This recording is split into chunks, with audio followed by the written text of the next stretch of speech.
সম্মানিত ভিউয়ার্স, আপনি যদি ছবি এডিটিং অথবা ভিডিও এডিটিং করার ক্ষেত্রে এরকম সুন্দর সুন্দর স্টাইলিশ ফন্টগুলো ব্যবহার করেন, তাহলে আপনার ছবি অথবা ভিডিওগুলোর সৌন্দর্য অনেক বৃদ্ধি পাবে। আজকে আমি দেখাবো এগুলো ডাউনলোড করে কিভাবে ব্যবহার করবেন। আসসালামু আলাইকুম ভিউয়ার্স, আমি রাসেল, টেক রাসেলের পক্ষ থেকে। ভিডিও ভালো লাগলে অবশ্যই লাইক করতে ভুলবেন না, কমেন্ট করে আপনার মতামত জানাবেন এবং আমার চ্যানেলে নতুন হয়ে থাকলে অবশ্যই সাবস্ক্রাইব করে নেবেন। চলুন দেখিয়ে দিচ্ছি কীভাবে এগুলো ডাউনলোড করতে হয়।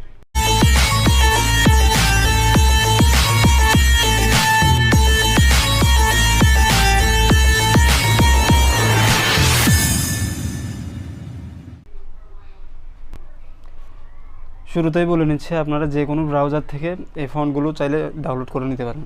আমি আপনাদেরকে ক্রোম ব্রাউজার থেকে কীভাবে ডাউনলোড করবেন তা দেখিয়ে দিচ্ছি। প্রথমে ক্রোম ব্রাউজারে চলে যাবেন আপনারা, যাওয়ার পরে এখানে লিখবেন বাংলা ফন্ট। যেহেতু আমরা বাংলা ফন্টটা স্টাইলিশ ফন্টটা ডাউনলোড করবো, আমরা লিখবো কি বাংলা ফন্ট। এই যে বাংলা ফন্ট চলে আসছে। এখানে যাওয়ার পর আপনারা এখানে দেখুন ফ্রি বাংলা ফন্ট একটা লেখা আছে, ওভার 1000+। এই যে এখানে ক্লিক করবেন। ক্লিক করার পরে আপনাদের সামনে এরকম একটা ইন্টারফেস চলে আসবে। এরপরে নিচের দিকে স্ক্রল করবেন, দেখুন অনেক ধরনের ফন্ট দেখা যাচ্ছে। এগুলো আপনারা আপনাদের ফোনে খুব সহজে ডাউনলোড করে নিতে পারবেন। ধরুন আমি একটা ডাউনলোড করে দেখাচ্ছি। এখানে একটা ডাউনলোডে ক্লিক করবেন। ক্লিক করার পরে এখানে নিচের দিকে স্ক্রল করে চলে আসবেন। চলে আসার পরে এখানে দেখুন একটা কোড দেখা যাচ্ছে। এই বাংলা ফন্টগুলো ডাউনলোড করার একটা নিয়ম হচ্ছে, এখানে অবশ্যই কোডগুলো বসাইতে হবে। তাহলে এখানে কোড দেখা যাচ্ছে 91946। আমরা এটা বসাই দিব 91946। দেওয়ার পরে এখানে ডাউনলোডে ক্লিক করে দেবেন। একটু সময় নেবে। এই যে দেখুন আমাদের ফাইলটা ডাউনলোড হয়ে গেছে। এভাবে করে আমরা আপনার কয়েকটা ডাউনলোড করে নেবেন। আর একটা ডাউনলোড করে দেখাচ্ছি আমি আপনাদেরকে। এটা নিলাম। এরপরে ধরুন এই ফোনটা নিব। এখানেও যাবেন, নিচের দিকে স্ক্রল করে যাবেন, এখানে কোডটা বসাবেন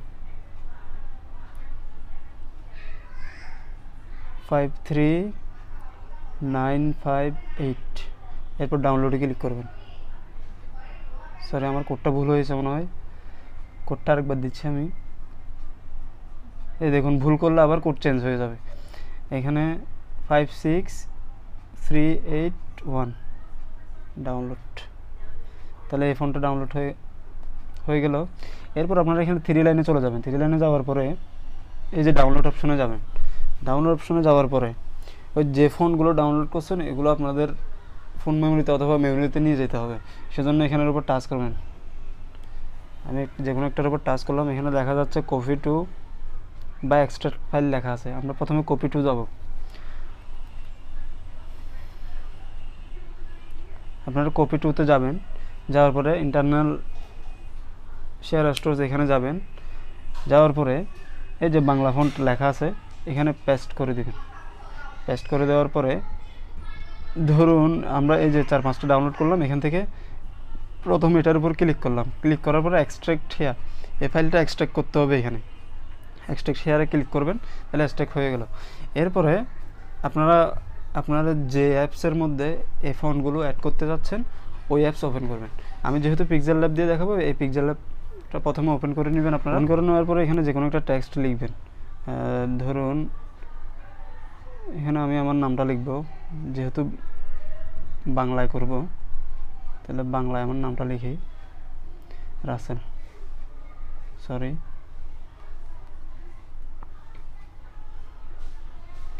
লিখবেন।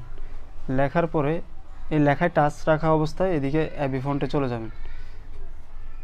এরপরে এখানে মাই ফন্টে ক্লিক করবেন। মাই ফন্টে ক্লিক করার পরে এখানে দেখুন কর্নারে দেখুন একটা মেমোরি আইকন দেখা যাচ্ছে। এই মেমোরি আইকনে যাওয়ার পর মেমোরি আইকনে আপনারা ক্লিক করবেন। ক্লিক করার পরে এখানে আপনাদের ফোন মেমোরিতে নিয়ে যাবে। আপনারা ওই যে ফন্টটা ডাউনলোড করছেন ওইখানে চলে যাবেন, ওই ফোল্ডারে যাবেন। তাহলে বাংলা ফন্ট আমি এখানে ডাউনলোড করে রাখছিলাম, এখানে যাব। যাওয়ার পরে যে দেখুন আমি প্রথমা এটা এক্সট্রাক্ট করছিলাম, এটার উপর ক্লিক করবো। এখানে অ্যাড ডিরেক্টরি একটা লেখা আছে নিচে, এই অ্যাড ডিরেক্টরিতে এভাবে ক্লিক করে দিব। দেখুন সাথে সাথে আমার এটা এখানে চলে আসছে। তাহলে আমার রাসেল লেখাটা কি সাধারণভাবে ছিল, এখন আমি এই ফন্টটা দিলাম, এরকম হয়ে গেল। এভাবে করে আপনারা নানা ধরনের ফন্ট আপনাদের PixelLab অ্যাপসে অ্যাড করে নিতে পারবেন।